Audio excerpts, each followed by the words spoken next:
because that was something growing up that was really instilled in us. We are grateful for what we have. You can always look at what you don't have, and I'm not here to preach and be philosophical, but my parents were very clear with us that we need to be grateful for everything that we have. In fact, we do this activity, we did this growing up, and we've tried to translate this to our own parenthood, is we give gratitude for things. What are 3 things you're grateful for? Well, I love the San Gabriel Valley. Welcome to the My SGV podcast. So I grew up here and I still live in Alhambra. I was raised in between Temple City and Alhambra. Eventually resided in South San Gabriel. Our mission is to capture and share the stories of the people of the San Gabriel Valley. Monterey Park has pretty much been my whole life. Well, I'm proud to say that I was born and raised in the San Gabriel Valley.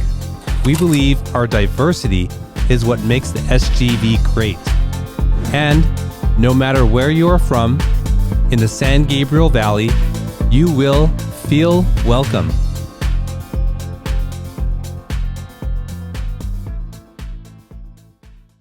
All right, SGVers, welcome back to another episode of the My SGV podcast. Thank you for tuning in and spending this time with us.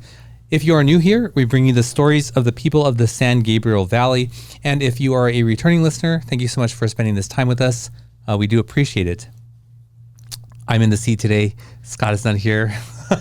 Scott's actually was here earlier for a show, but he had to leave. So it's just me and Victoria now. So we were mentioning before the show that, or wondering rather, if you had any elderly people in your family that you had witnessed who needed care later on in their life. Mm-hmm. Yeah. So my grandma on my dad's side, so his mom, she currently has dementia, and so I have watched her a couple times. Right now, my oldest sister, she lives with her, so she's there most of the time. But when she needs to go out with her kids, sometimes us other siblings watch over grandma, make sure she's safe and she gets what she needs, eats food, and make sure she's entertained and not falling. Yeah. That must be tough. I can't imagine. I see only videos of people with dementia. I've not had the, fortune or misfortune to see or witness an elderly member of my family needing care. One, because I've not actually known older people in my family. And the older people that I know now are my aunt and uncle. They live in Claremont in a retirement community where there's different levels of care. Mm-hmm. So they used to live on their own, and then they got moved into a little bit more help center, and then I think they're at either the 3rd or 4th level. I don't know. They're in their 90s, so their independence was really important to them. Mm-hmm. But I can see there's so much that the elderly or the sick actually need, and those things are tough to come by.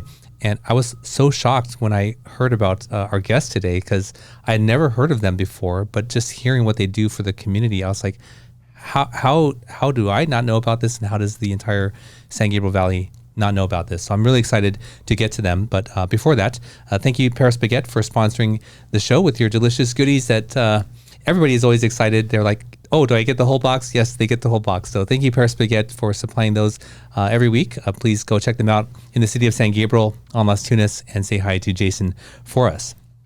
All right, so to today's guest. For nearly a century, there's been a quiet yet powerful organization that has consistently made a difference in people's lives. They provide free medical equipment, everything from walkers to wheelchairs to hospital beds, and expect nothing in return. No fees, no hidden costs. They recycle donated equipment, repairing and sanitizing to ensure that the next person gets what they need in top condition. They've helped thousands across the San Gabriel Valley, whether it's someone recovering from surgery, an elderly family member needing extra support, or a parent caring for a loved one. Funded entirely by donations, this organization operates without government assistance, relying on the generosity of the community. Their mission is simple yet life-changing: to be there for people when they need it most. This incredible nonprofit is the Convalescent Aid Society, and today we're honored to have with us their CEO, Mark Waterson. Mark, welcome to the show. Thank you for having me, Russell. Yeah, I was really shocked and impressed by what you guys do, and I couldn't believe that I didn't know about it. And is that a common reaction to people when they discover you? It is, and it can be, but one of the things you were mentioning earlier is you haven't experienced someone in your direct circle that has needed medical equipment. Mm-hmm. So what we often find is because the people who end up finding their way to us are connected to us because of a hospital situation or a healthcare professional in their life, those are the people that know about us. So if you have someone in your life that is receiving that type of care, that's how those people end up finding Convalescent Aid Society. I see. Yeah, that makes a lot of sense. We are chronicling the stories of the people here, and oftentimes a business or an organization will come to us. So even though we are going to learn about Convalescent Aid Society, you sort of want to know your connection to the San Gabriel Valley. So let's start there. What is your connection to the SGV? Well, first of all, I'm not natively from here. I'm from the Midwest, but I made a proactive decision to come out here. So in some ways, you're the converted or the passionate ones. Sure. I've lived elsewhere, so I know what it's like in the rest of the country, and absolutely love living in the San Gabriel Valley. My wife and I have lived in Pasadena since 2009. Before that, I lived on the west side. So I've been in Southern California for 25 years. I've lived here longer than I've lived anywhere else, and absolutely love it. Okay, so you minus some points for West Side, but let me do the math. Fair. So, like 16 years in the SGV. Okay, I think that qualifies good enough, you. Good enough. Okay, so you found a home here in Pasadena, in the San Gabriel Valley, and were you immediately connected with the Convalescent Aid Society? No, I've been at Convalescent Aid Society since 2014. Before that, I ran operations for a nonprofit nursing home in LA. So I am, newish, in the last, 15 years to the area, but even newer to Convalescent Aid Society. And there's a similar vein there with what you did before and what you're doing now. And what sort of brought that about? I found my niche, care for elderly people. My life story, the most interesting thing probably about my life, which I tell people, is I'm the only person I've ever met who's been adopted twice. So when I was born, adopted by an older couple who met later in life, and I don't think were able to have kids, provided a very loving home for me. But my parents got sick and passed away when I was a kid within months of each other.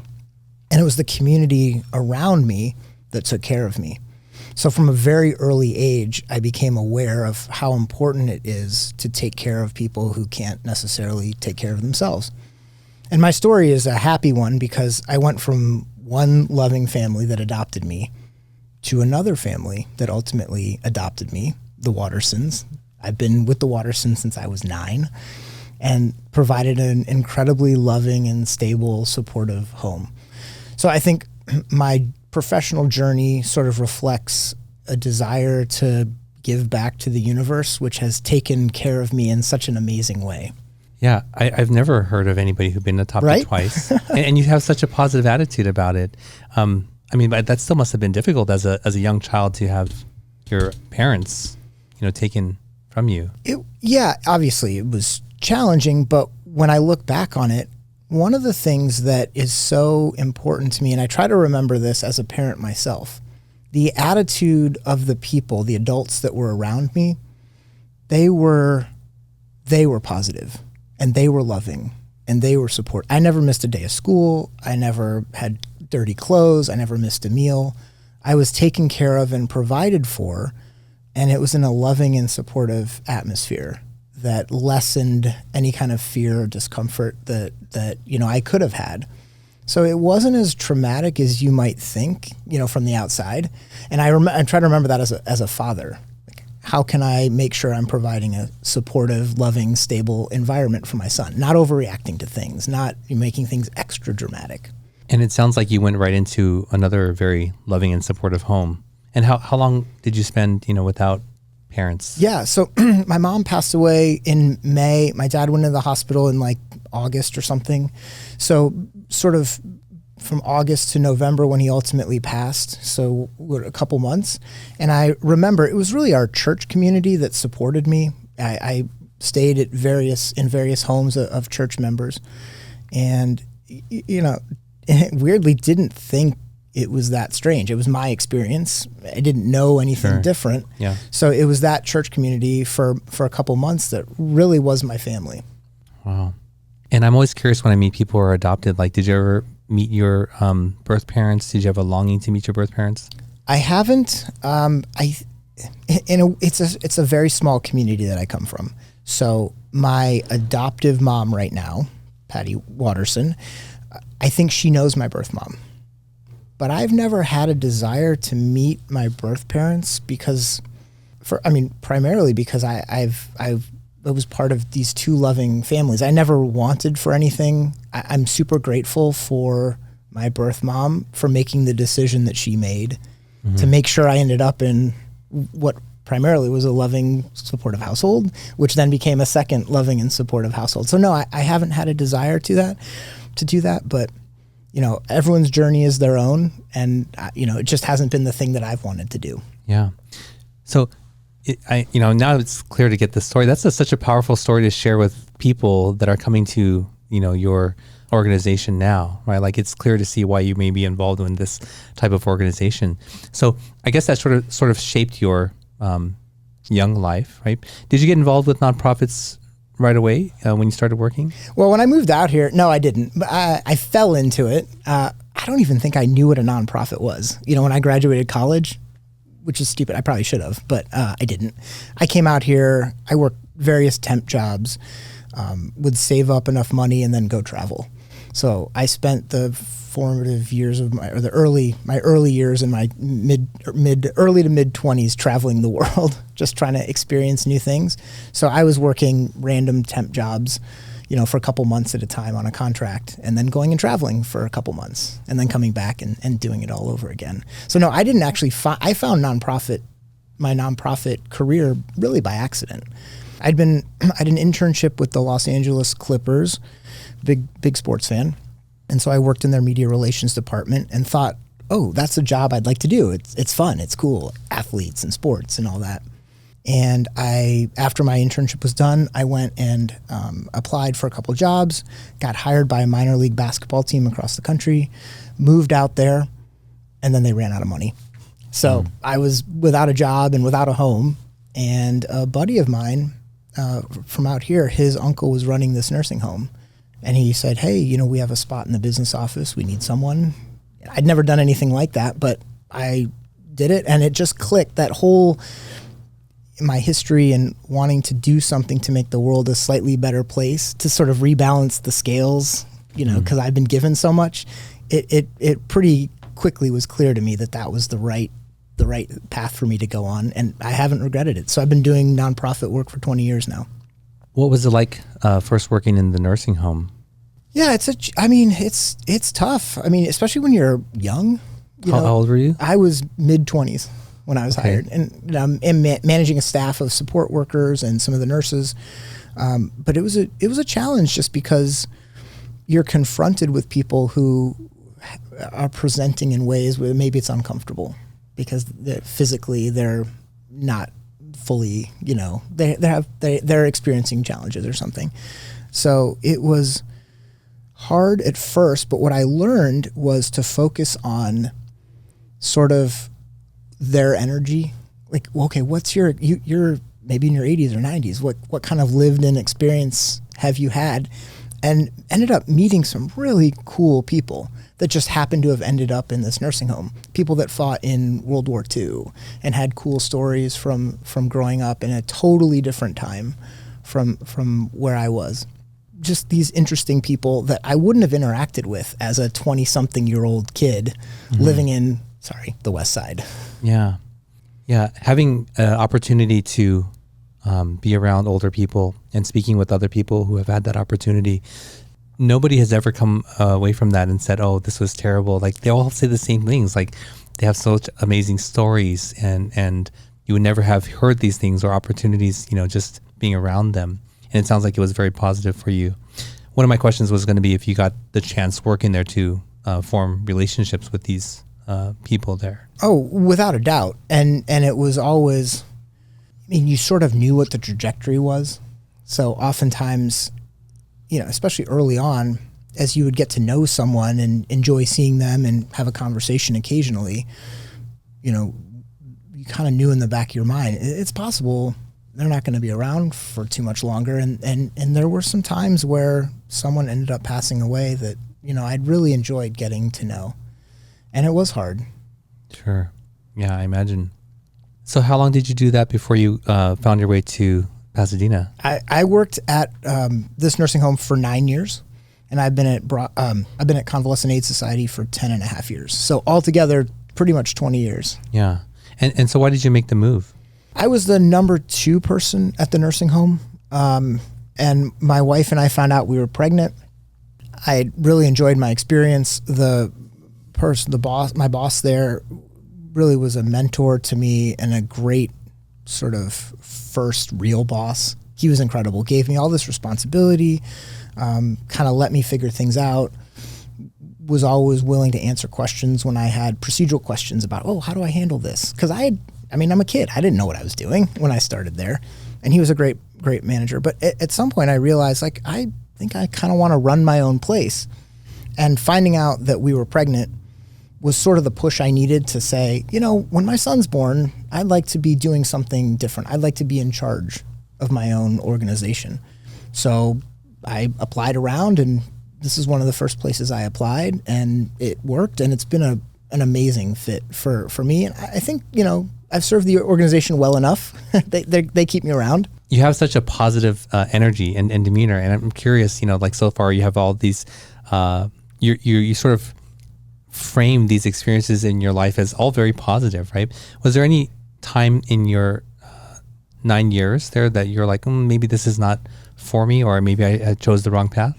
There are days, like any job, there are days, and I have days right now in this job, which is my dream job in a way, where you're just like, why is it so hard? I love living in California. We're talking about the San Gabriel Valley. It's difficult to run a business in California. There are challenges, staffing challenges, employee challenges, insurance costs keep going up. We're a business, we're a nonprofit, but we're a business. We still have to pay our employees. We still have to keep the lights on. And there are days when it is very difficult. So yeah, I think about that now sometimes. Why did I choose this? Why did I choose a business where people don't pay us? Sure. So yes. So what keeps you going then throughout all those difficulties? Honestly, I think it's just the overall arc of my life. If I step back on it and think about it, I've been given so much. This feels like it's never going to fully balance out, but I feel like I'm making the world slightly better. And so I go home, I sleep well at night because we're helping people. We help thousands of people a year. So in some small way, I'm not making the world worse. And it's a way, I think, for me to sort of, if anything, I probably have a little bit of guilt, to be honest with you, Russell, for how smooth and easy my life really was and has been. And so part of me is probably drawn to stay in this line of work because I feel like I owe the universe. That's so interesting because you have such an attitude of gratitude, right? And gratitude is, the opposite of if you compare yourself, you often are going to steal joy, right? But you have such an attitude of gratitude, and I don't come across people like this so often. I give my mom credit for this because that was something growing up that was really instilled in us. We are grateful for what we have. You can always look at what you don't have, and I'm not here to preach and be philosophical, but my parents were very clear with us that we need to be grateful for everything that we have. In fact, we do this activity, we did this growing up, and we've tried to translate this to our own parenthood, is we give gratitude for things. What are 3 things you're grateful for? When my son gets upset about something or feels, for whatever reason, he's not feeling 100% like himself. Evan, tell me 2 or 3 things you're grateful for. We did it in the car on the drive to school the other day. He was just sort of antsy about, he had to take a test or something. And I said, Evan, tell me 2 or 3 things. And he blew past that and he gave me 5 or 6 and just kept going. And I love that because you can control somewhat of your attitude And one of the easiest ways to do it is just to think about things you're grateful for. Because we all have things that we're grateful for. Like living in this country, for the most part. It has its challenges, but what a cool place to live. Yeah. Was this something that your mom developed with you, like this practice? Yeah. Like you would do it daily with her? We probably did it more growing up than my wife and I do with our family now. And this is a good reminder that I need to just make sure I'm I'm still doing that, because it's an easy thing to do. Sure. You know, we would do it traditionally. I think we'd do it right before bedtime. So it's sort of the last thing you're thinking about before you go to sleep. I think there's benefits to just having that positive attitude. My wife created this game called I Notice You, and we do it before bedtime with our young ones. Like something, we would say something, I notice you did whatever, throughout the day, right? I like that. And it's a great way to connect, but then, some of those things that you don't know if people notice that you were doing, or maybe it's something that you didn't even consider, right? And they were giving you this perspective, and it's really cool. I love that. Yeah. I might steal that. It's my wife's idea. And so, yeah, I Notice You. Well, let's talk a little bit about the Convalescent Aid Society. Sure. So they've been around for a long, long time. 101 years now. Isn't that amazing? That is amazing. Yeah. And what's the history there? How did that all come about? So the story goes that in the early 1920s, a few women whose husbands were surgeons at what is now Huntington Hospital were identifying that people that they were operating on, sometimes World War I veterans or whatever, were coming out of the hospital and they didn't have like a wheelchair to help them at that time convalesce, which was the word, which is why the name is so old-fashioned sounding. People always say, well, why don't you change the name? And, we've got some good, like, built up, positive, people like the name, people know it. So anyway, but these women, like civically minded women, said, well, I think we can do something about that. So they started a thrift shop, as people did back then, and took the proceeds from the thrift shop to provide wheelchairs to people. And I think in the first year, Convalescent Aid Society loaned out 14 wheelchairs. And just to show you kind of where we are on the arc now, we have over 30,000 pieces of equipment out on loan in the San Gabriel Valley. So we're on the trajectory's heading the right direction. That number just is insane to me.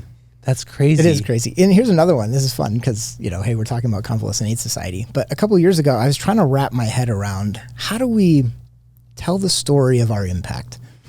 And so I looked at how many hospital beds are the most expensive piece of equipment that we provide. I mean, they can be hundreds of dollars a month to rent, thousands of dollars to purchase. We provide them for free. So I wanted to say, well, it's not just giving the hospital bed out that has value, because it's something you need to use every day. So I looked at how many hospital beds we had out on each day over a 5-year period and calculated that we had, in a 5-year period, people had spent 1.4 million nights in Convalescent Aid Society beds over that 5-year period.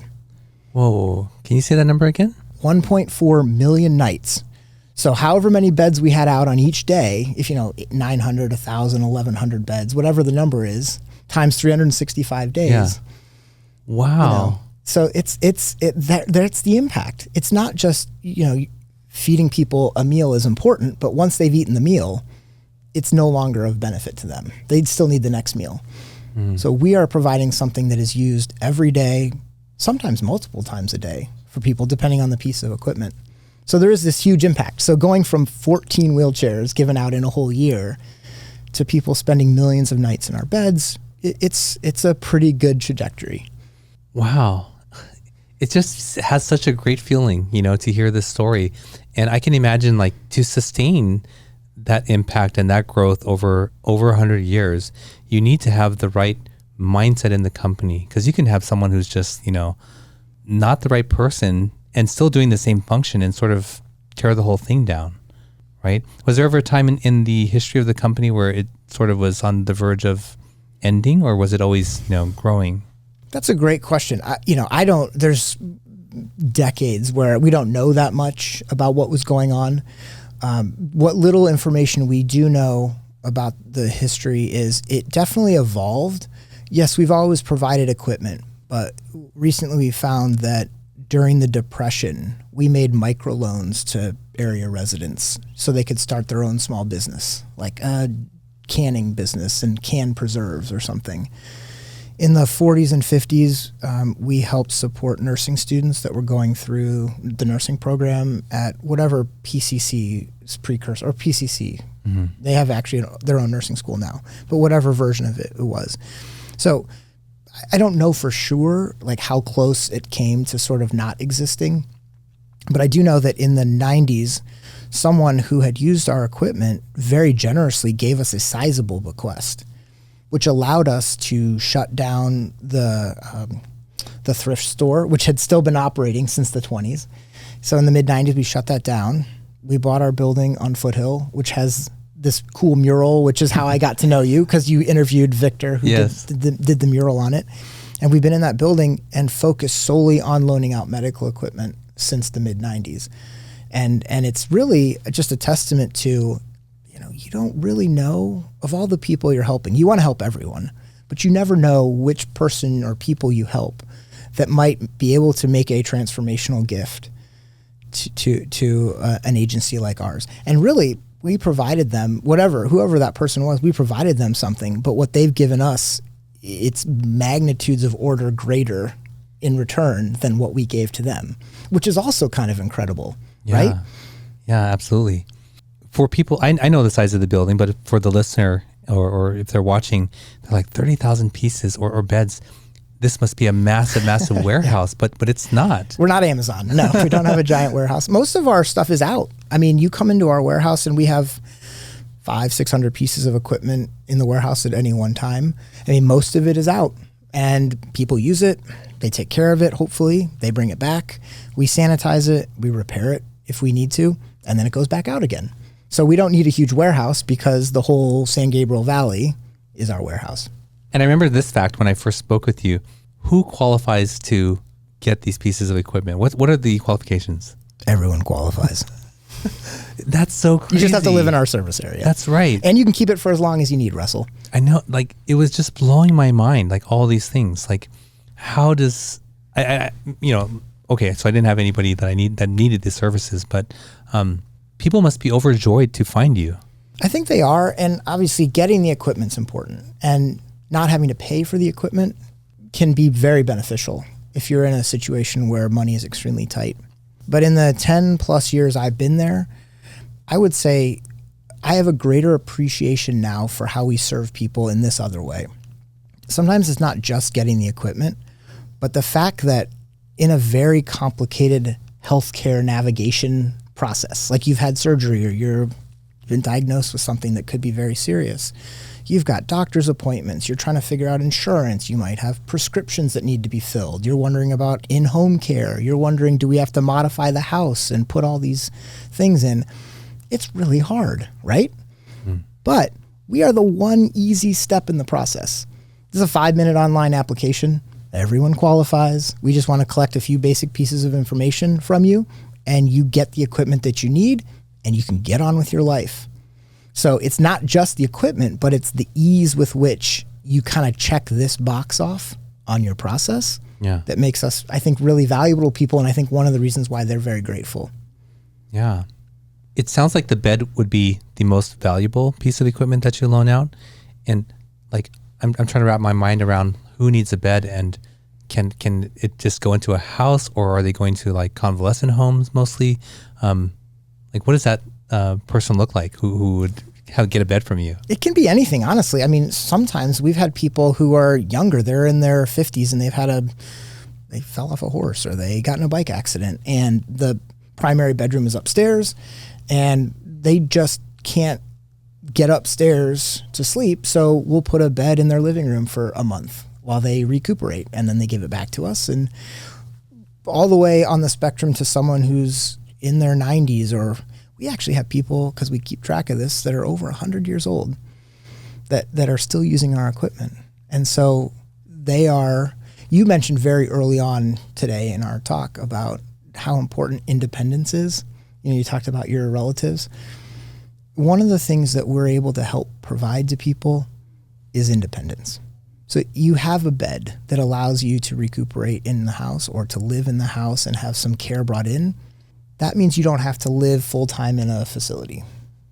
You can be more independent.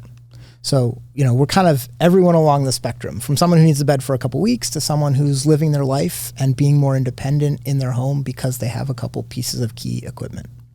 Yeah, the independence thing is, I only learned from my aunt and uncle, like they really wanted to hold on like as long as they could at every stage to remain as independent as possible. And I'm not old enough, to have to worry about that now, but I can, think about what that might be like. Even to have to depend on friends or family members would be tough.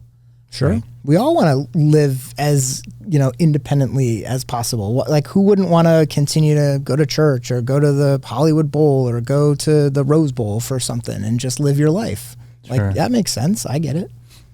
I had a experience, I think it was in 7th grade. My elementary school had a program where our class could go to a convalescent home in the city and just meet with the elderly there. And you would get assigned, or like you picked one, I don't remember. You get assigned someone, right? And my person, her name was Jane, and she was 94 years old. Wow. Just super sharp. I remember she would just tell stories, but that was quite the experience. Obviously, if you still remember something from 7th grade all the way till now, that's impressive. Well, the other story from that was, because I grew up in San Gabriel Valley and there's a lot of Asians and Latinos. And so they would match up the Asian speakers with the Asian elderly. And my friend was like, oh, this woman keeps saying that she's sad that her son died. And her son is Bruce Lee. What? And I was like, oh, maybe she's like lost it, right? But his mom was there. And Bruce Lee's brother, Robert, used to go visit there too. So Bruce Lee's mom used to be at the convalescent home in Monterey Park. Wow. Yeah. Wow. That's very cool. I didn't learn that until way later. Everybody was like, okay, yeah, right. That's Bruce Lee's mom. But yeah, I mean, sad that she was always crying that he had passed. But yeah, that's valuable. My son's school does that too. He goes to school in Sierra Madre. And so their class once a year goes to a facility. And it's just good for children to experience sort of multi-generational stuff if they don't necessarily get exposed to that all the time. Yeah, so sure. I like that idea. It's great.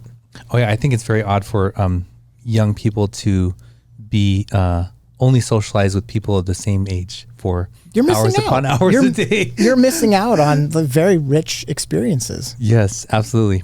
Oh, did you say you're from Sierra Madre? Well, I live in Pasadena, but our son goes to school in Sierra Madre. Oh, okay. We learned that on the show that most of the population of Sierra Madre came there to convalesce. I didn't know that. From tuberculosis. Really? Because of the drier air. I can see that. Yeah. I didn't know that though. All right.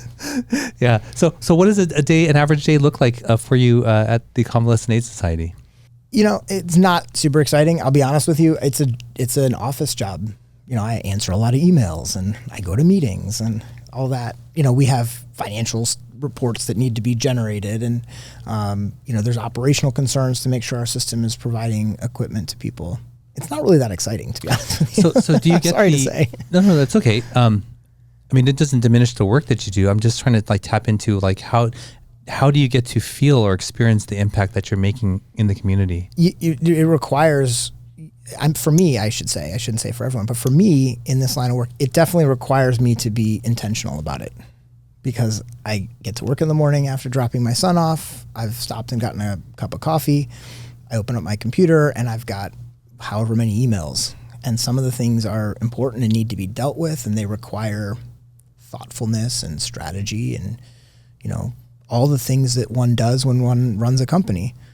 I've got employees that are challenged by certain things that need to be heard, and I've got donors that want responses on things. And frankly, it's a lot of drudgery. It's an office job in a lot of ways. So I have to be intentional and pull myself away from my desk and go talk to a client and just remember why we're doing the job, because you can get lost in the weeds, like any job. You can get lost in the weeds with what the day-to-day, like I got to get this done before 5 o'clock so I can go home sort of thing. Does that intentionality extend to any events where you actually are out in the community meeting the people that you are, helping? That's actually the fun part. And admittedly, I am very much of an introvert. So I would Really? say, I would not have guessed that. I'm not antisocial, but I would say engaging with people can drain me. But I will say one of the most rewarding parts of my job is when I am out in the community, everyone has a positive view of Convalescent Aid Society, and therefore they have a positive view of me. It's wonderful. Like, it's like being the coolest kid at the party every time I go out. So as much as it can be draining to do, I'm just so fortunate that I get to be, in some ways, the face of this agency that helps thousands of people every year. Yeah. Despite the fact that I'm just clacking away at my desk, sending emails most days. That's awesome. I didn't think about that. I think we had someone in here, I think maybe it was Scott. He's like, yeah, I have a law firm. Scott's saying this. He says, I have a law firm, so people in here are not happy to come, need my services. He's like, but if I had an ice cream shop, like everybody goes in there, they're happy. You gotta question life choices at that point, don't you? Yeah. Well, Mark, we ask each guest to bring an item of significance with them. And Sure. I'm excited to hear this story. What did you bring with you today? Do I show it? Yeah, absolutely. You can show it to this camera or that camera there. So this is a Christmas ornament of a pinball machine. And it is a specific pinball machine. I happen to own the real life version. Oh. It's a game called High Speed. It's from 1986, and it was one of the first pinball machines I ever bought. I like pinball. I collect pinball machines. I trade them among people. I play in a competitive pinball league. I'm a huge loser. I acknowledge that. But this machine I love because I actually bought it for very little money and spent about a year and a half restoring it. So it is essentially brand new now, but it took me forever to do. And my wife very kindly allowed me to buy this ornament. It goes up on our Christmas tree every year, and I get to look at it. So I thought it was the best way to represent. Can I see? Yeah, of course. And the cool thing, and this is nerd central here, but it's an important pinball machine in pinball history because it was coming at a time when everyone kind of thought pinball was going to die out because the arcade boom had happened, Nintendo, all that stuff. And so people weren't interested in playing pinball machines anymore. They were really interested in playing video games. So this machine was the first pinball machine to kind of try to tell a story. The idea is you're running from the police. You have to hit the colored stoplight targets around the playfield. And once you hit all of them, you shoot the ramp and you start this multi-ball. The music changes. There's like a police siren on top that starts flashing. So when you're in the arcade, everyone's like, "Ooh, what's that?" And it was very popular, and it didn't help save pinball, but it definitely increased pinball's sort of the awareness people had of pinball. So I love it. It's a cool, just a representation of why I like pinball. That's awesome. Thank you for bringing it. I love pinball. Do you really? Let's go play sometime. Well, so my dad, I would come see him. He would come see me every other weekend, and sometimes if he was early, we would go to this arcade, and so he would just sit there with like a cigarette in his mouth and play. Right. And I didn't take that much interest at that time, but later on, because he played, I would play. And, my friends would play at Pirates Cove. It's this old arcade place in Monterey Park. It's no longer there. And they had a row of pinball machines. And one of my favorites was Terminator 2. Yep. So I told this story early on a different podcast. My friends and I could go there with $1 and crack, like you get that pop sound like 4 times with $1 and then do it 4 more times for each play. So $1 would last like all day. Amazing. Yeah. You should actually, I maybe need to pick your brain for some tips because I am probably not as good of a pinball player as I should be considering how much I like it. So I maybe need to pick your brain for some playing tips. Well, do you remember a pinball machine called Riverboat Riches? I don't know that I do. I can't ever find it. I can't ever find that. Like, it was there also. Interesting. And so when you would hit the bonus, it would lock the ball and a roulette wheel would spin. And it would tell you to pick a color. Oh, interesting. Yeah. And I can never find it again. Okay. I'm going to have to look it up now. There are a finite number of pinball machines out there. They're expensive to make. There's not a lot of people that are interested in them. So I should know it, but I don't. And I'm going to look it up now. So maybe you can appreciate this story too. Like, so we would go there and play often, right? And when you go with your friends, like you want to have the high score so you can talk trash, right? One of my friends who used to go, he didn't play. He would just hang out, and so he would get tired of like waiting for a long time. And so the high score you want to get, and I had hit the high score, like I was going to be number 1, and he was so impatient. He just hit the start button. Yeah. Come on, buddy. he hit the start button, and I was like so devastated, and he couldn't understand why I was so mad. Didn't get to enter your initials. And I could never hit it again. I never reached that level. I hope again. he's off your holiday card list as an adult, because that is a crime right there. Well, yeah. So I love pinball too. It's great. It's great. Yeah. And does your son play? Or is he old enough to play? It's one of the things where if I had been experienced to something as a kid, I probably wouldn't think it's cool. The fact that his dad is into it means it's not super cool to him. He doesn't really appreciate how awesome it is that we have a bunch of pinball machines in our house. That is awesome. So, he'll play occasionally, but... How old is your son? He's 10 now. Oh, yeah. You'd think he'd be into it, right? But he's not. Maybe he doesn't think I'm cool enough or something. It's such a unique experience, right, compared to other video games, even like the stand-up games that you used to play, because you're having to track this ball, follow a story. There's it's just a different experience. I don't know how to explain it. What I love about it is, and I don't want to wax philosophical here, but it is sort of a metaphor for life, because it is totally random. Like, you can be the best pinball player in the world and you can drain in 5 seconds. Or you can play, if you understand how the game works and all the rules, like, you can play for a long time, like you guys did with your Terminator 2 game. Yeah. So I like the idea of coming up to a machine and trying to figure out what that little universe's rules are. Like, how do I get the score? How do I get to see more of the game? And if you spend enough time and you put enough effort into figuring it out, like, you can actually get better at pinball. You can understand a machine. You can play better on a machine. It's kind of like life in a lot of ways. That's kind of why I like it. Yeah. Awesome. I'm also, again, huge nerd, which I acknowledge. Thank you for sharing that, and thank you for bringing that in. Of course. We're going to get back to your story, but let's take a quick break, and we'll be right back. Sometimes, even the best of us can slip up.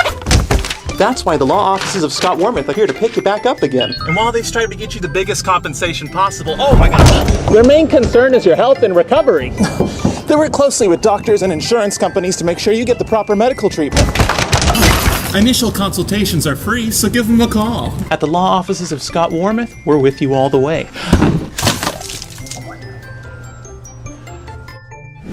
I'm Scott Wormuth. We've been fighting for your rights for more than 40 years.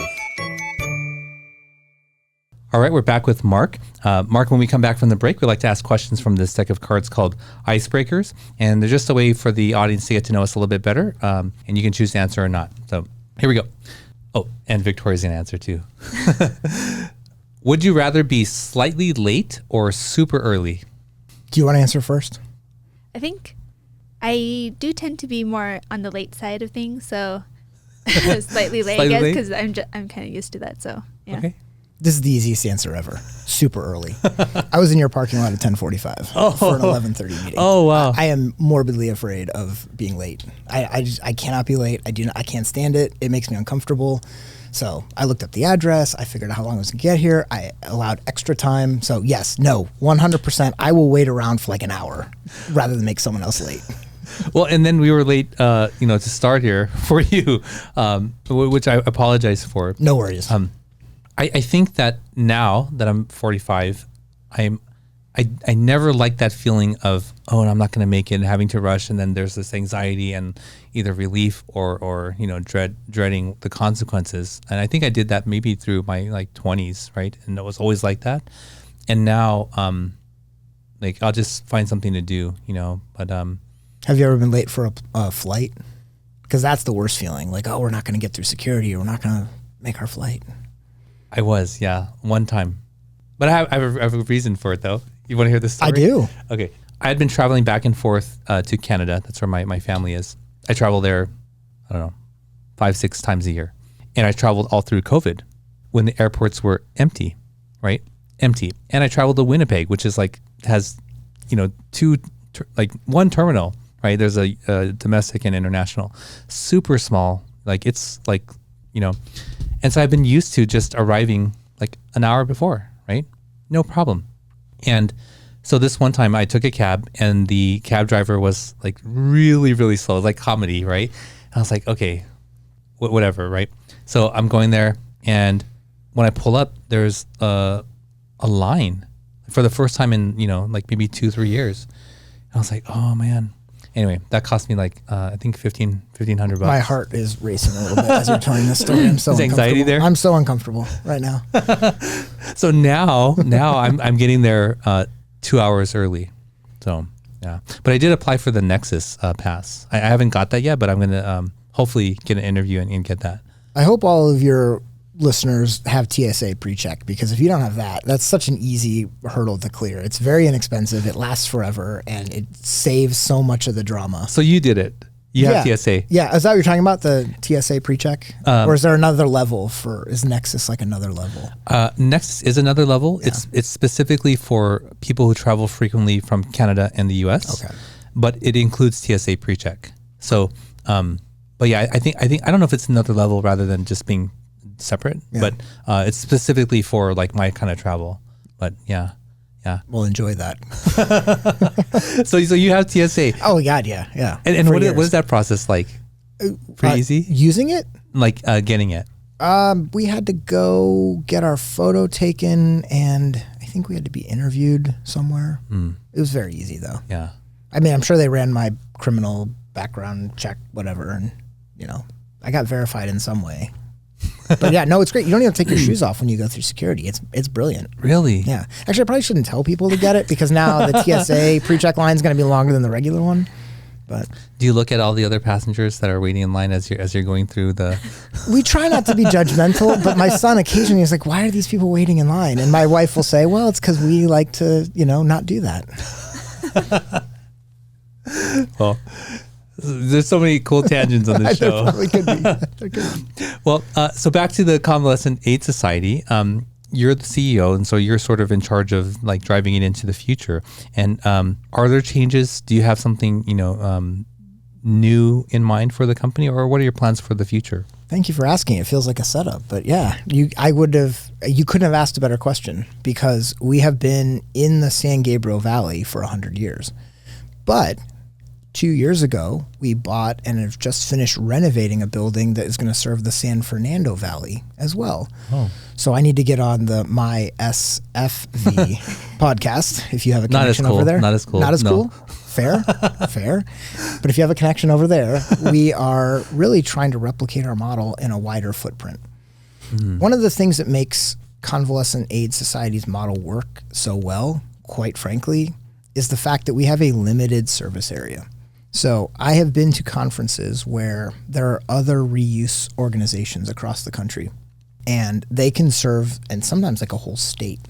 But what I found in talking to people in my position at other nonprofits that do something similar is that people will drive 100 miles for a free wheelchair, but they won't drive 100 miles to bring it back at the end, even if it has been really helpful to them in most cases.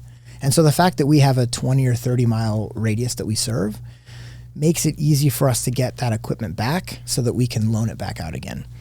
So having a presence here in the San Gabriel Valley has been awesome. We want to take that exact same model and have a base of operations in the San Fernando Valley to make it easy to distribute and receive items back. I see. That would be great for them. Yeah.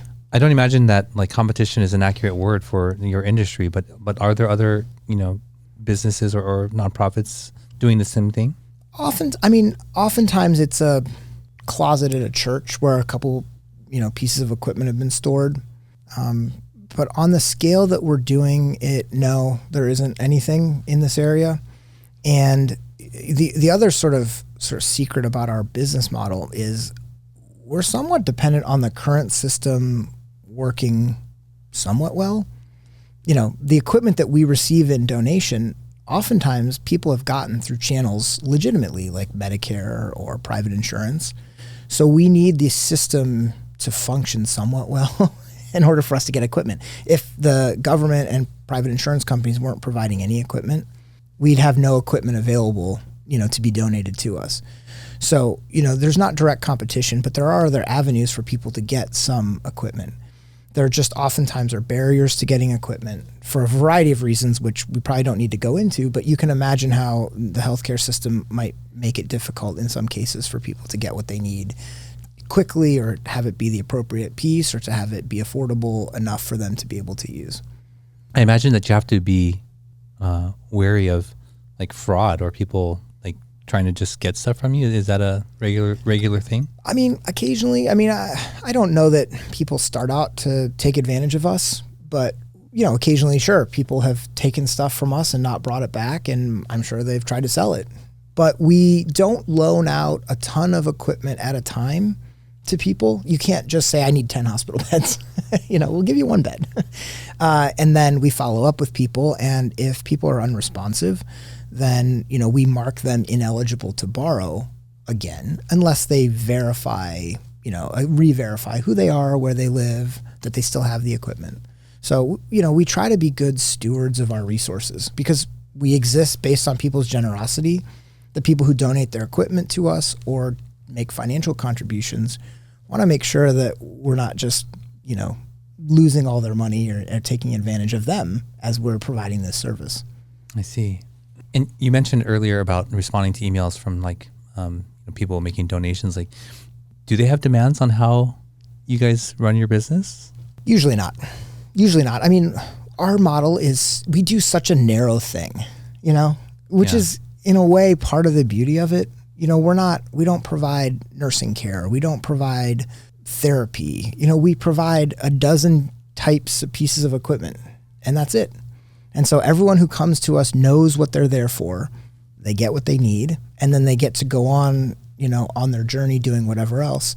So I think people are pretty grateful that the system that we have works well enough for what they need in this very narrow area. And I think most of the time they just want to support us being able to continue to do that. What strikes me is so there are companies that sell the equipment. Sure. Right?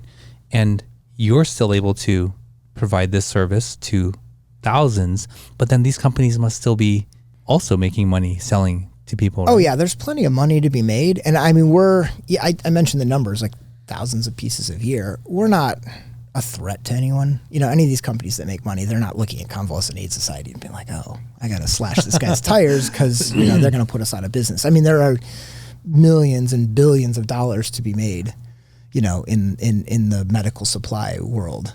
We're really just trying to fill the cracks for people who don't have access to everything they need.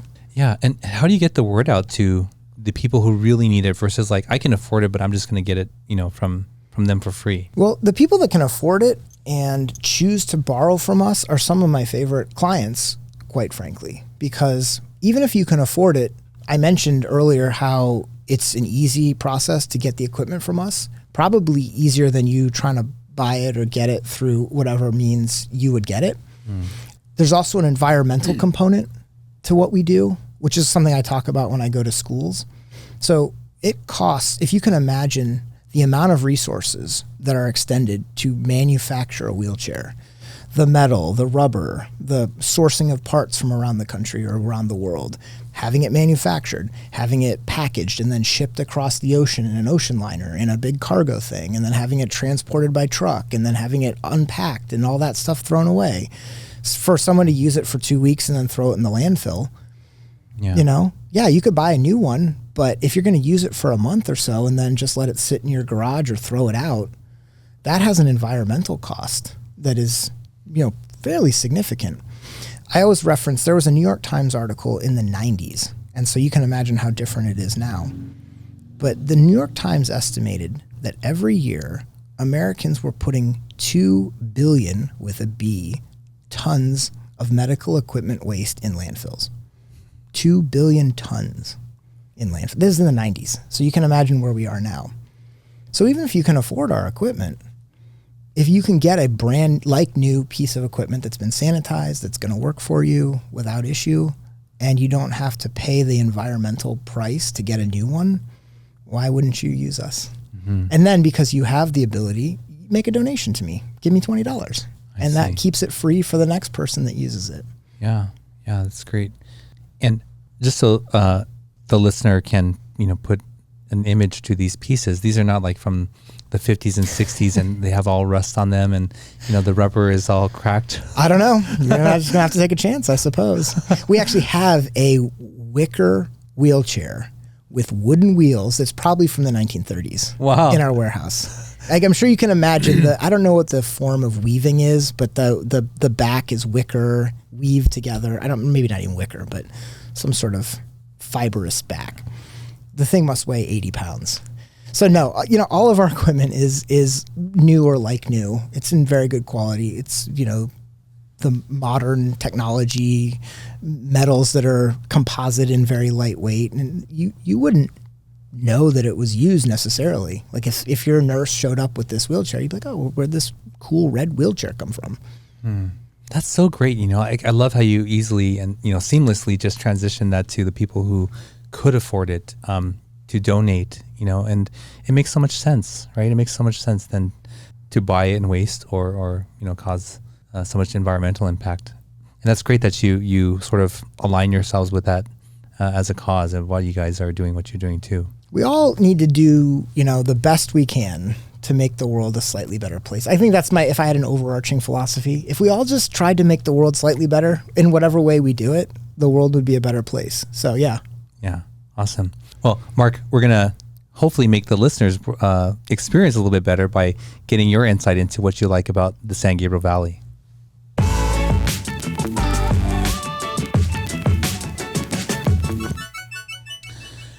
So, Mark, this is what we call the SGV3, and we get to learn your favorite or most memorable places or experiences in the San Gabriel Valley. So, even though you're a transplant, we accept you. Thank you. So, Mark, what would be number one? My favorite place in the San Gabriel Valley is the La Loma Bridge in Pasadena. For those of you that aren't familiar with it, it is just downstream on the arroyo from the more famous Colorado Bridge. Mm-hmm. It's like the less cool, less popular sibling of the Colorado Bridge, which is part of the reason I like it. Architecturally, it's interesting. It's a classical revival design.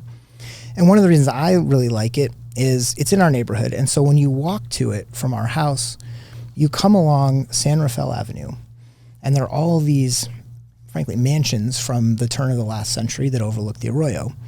And as you turn to go down La Loma at that intersection at San Rafael, you're at the top of this hill, and there's an incredible view. And so when my wife and I first moved to Pasadena, we were out on a walk one morning, and we came to the top of this hill, and there's palm trees in the foreground. Down the hill is the bridge and the arroyo, and then there's snow-capped San Gabriel Mountains framing the view, and we're just like, what the heck is this place?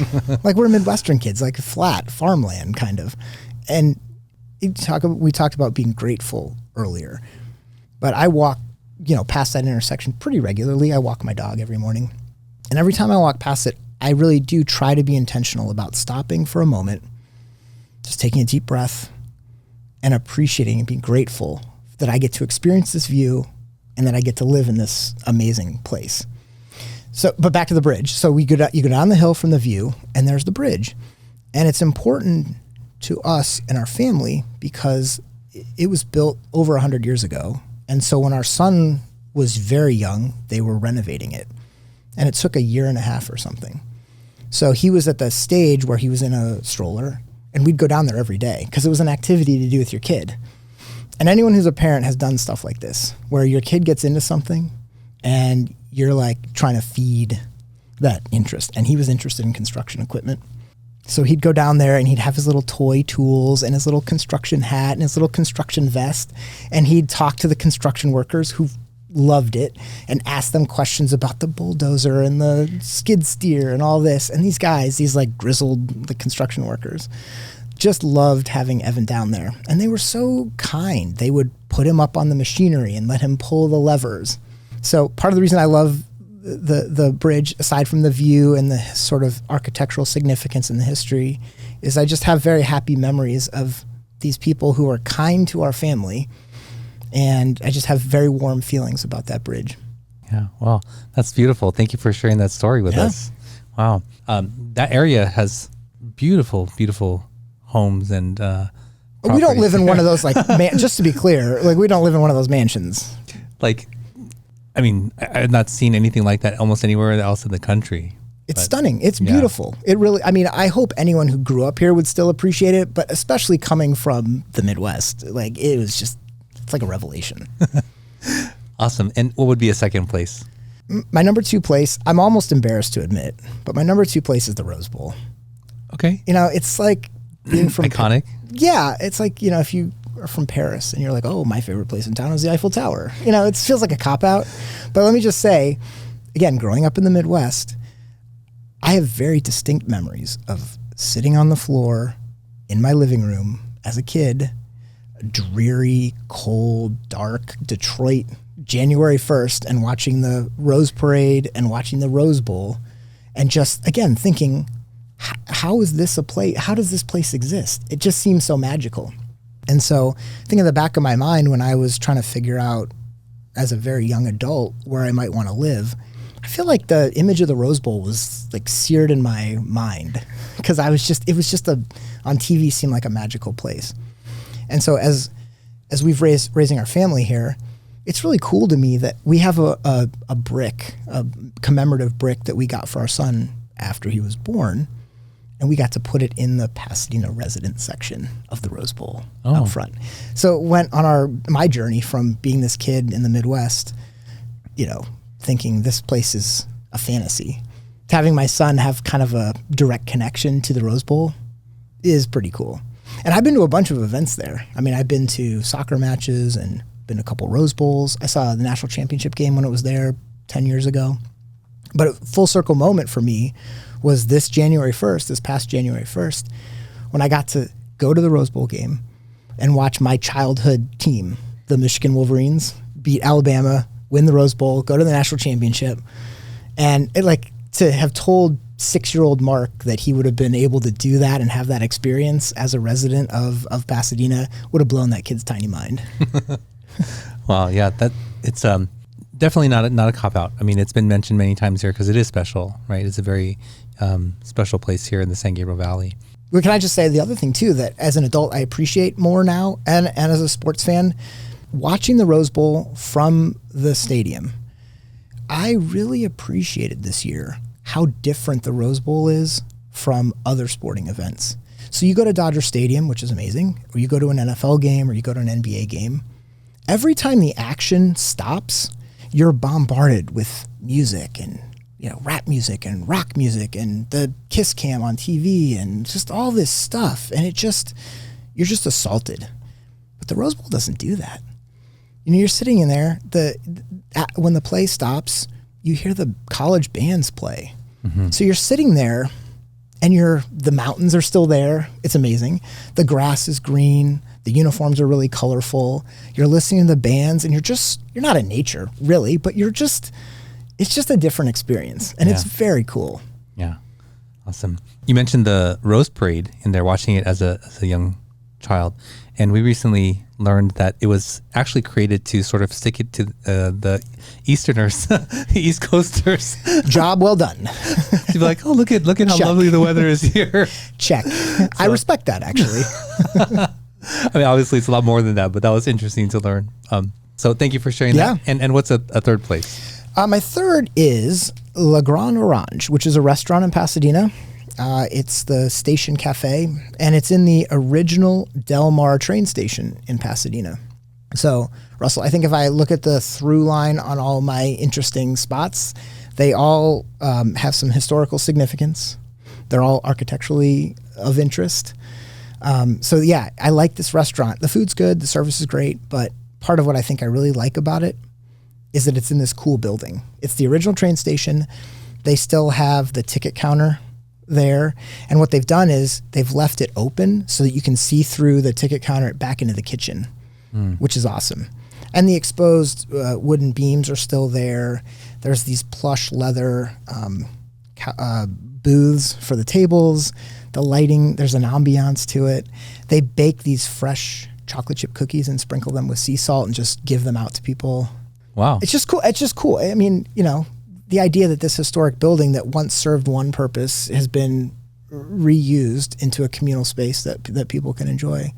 I think I really like it. If I was cooler, which I'm not, we've obviously established that, and if I was cooler, I'd hang out at that bar and just, like, you know, after work, go hang out there. And if I didn't have to parent, I'd go hang out at the bar at LGO and just, like, watch the world go by.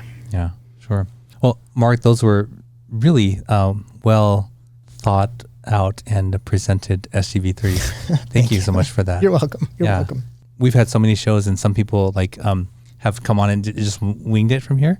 which is fine, but you can tell like those who have actually taken the time to think about it. And so I appreciate that. Well, the kind of person that wouldn't be like late to an interview would also be the kind of person that might put some thought into the questions that you provided me beforehand. Yeah, absolutely. Well, Mark, thank you so much for coming and sharing your story and the story of Convalescent Aid Society. If people want to get in touch with you or your organization or support it, what's the best way that they can do that? Thank you for asking. They can visit us on the web, www.cas1.org. That takes us to our website. You can fill out an application through the website to borrow equipment. You can also get information on how to donate equipment. And obviously, if you wanted to make a monetary donation, there's information on our website as well. Awesome. Thank you so much. I really enjoyed the conversation. I enjoyed learning more about both you and the organization. So thank you for coming. Thank you for having me. Well, there you go. Another episode. I really enjoyed this conversation, as you can tell, for many reasons, but I'm really impressed with just the type of person that Mark is, just his exuberance and gratitude towards life, and just the appreciation in his SGV3 of the things that we may drive by or not really take the time to appreciate, but just that this person is involved in this type of organization. I think that they're blessed to have Mark heading their organization. So definitely check them out, especially if you have a person in need or if you feel like giving to them, please do so. Thank you for spending this time with us. As always, if you want to support the show in a more meaningful way, we would really appreciate that. We can't bring this content to you without your support. Please consider becoming a patron on Patreon under MySGV Podcast. You can check out our full catalog of episodes on our website, mysgv.net. And until next week, we'll see you then. Thank you for joining us on the MySGV Podcast. Check out more of our content on our website, mysgv.net. This show was produced by Scott Warmoth, directed by Russell Mano, edited by Victoria Allers, and original music by Yone OG. If you'd like to join us next week as we capture and share more stories from our diverse community, feel welcome. Nice mother. No, kind of mother.